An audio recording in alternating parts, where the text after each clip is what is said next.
On nous fait comprendre que le diamant est le métal le plus précieux. Mais qu'est-ce que le diamant devant le salut que Jésus offre? On nous fait comprendre aujourd'hui que l'or est un métal qui est très précieux. Mais qu'est-ce que l'or devant le salut que Jésus offre? Qu'est-ce que ces pièces?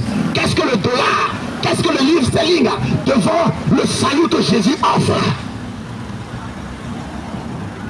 La preuve d'un CFA, tu ne peux pas prendre ça pour aller. Sachez qu'il y a un homme qui connaît quand même les choses de valeur. Il a vu Jésus et il a vu les richesses mal acquises. Il dit, moi je veux Jésus. Moi je veux Jésus. C'est Jésus dont j'ai besoin. J'ai goûté aux richesses. Elle m'a accordé privilèges, elle m'a accordé faveur, mais elle m'a aussi accordé des ennemis farouches. Mais ce ne sont plus la même personne. C'est pourquoi ce matin tu as besoin de Jésus. Oui, je le dis encore haut et fort, tu as besoin de Jésus. Plus que tu as besoin d'argent. Parce que l'argent, quand on le possède, il faut avoir la vie pour pouvoir jouir de l'argent.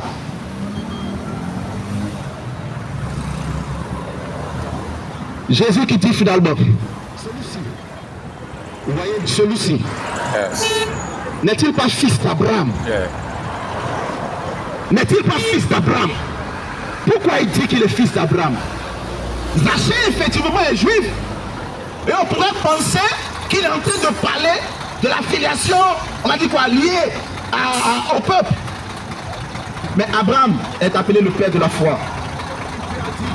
Abraham est appelé le père. Quitte ta famille, quitte ta patrie, quitte ta parenté, quitte tes proches, va dans le pays que je t'indiquerai. Cet homme qui a cru en Dieu, à qui Jésus dit simplement, je viens chez toi. Jésus entre simplement chez lui. Jésus mange simplement avec lui. Jésus ne dit rien d'autre à cet homme. Voici que cet homme-là décide de manifester l'identité d'une personne qui est son fils. C'est un fils d'Abraham.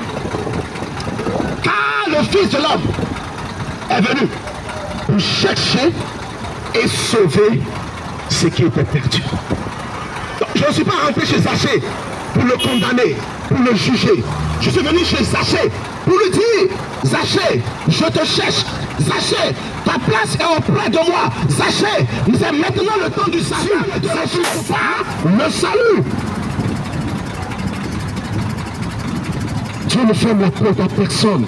Arrêtez de croire ces mensonges. Non, ceux qui doivent être sauvés là, Dieu le connaît déjà. Et tu regardes à ta nature, à ton identité. Il y a une soeur comme ça à qui les gens ont raconté ce mensonge. Ah, Dieu connaît ceux qui doivent être sauvés. Mais il connaît ceux qui doivent être sauvés là. En ce moment, pourquoi il nous dit d'aller évangéliser?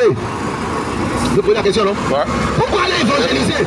S'il connaît ceux qui doivent être sauvés. Mes amis, ce sont des pécheurs qui ont besoin d'un sauveur. Et ce matin, Zachée était un homme de la même nature que nous. Zachée n'avait aucune qualité. Zachée savait qui il était. Toute la société le connaissait comme un malhonnête.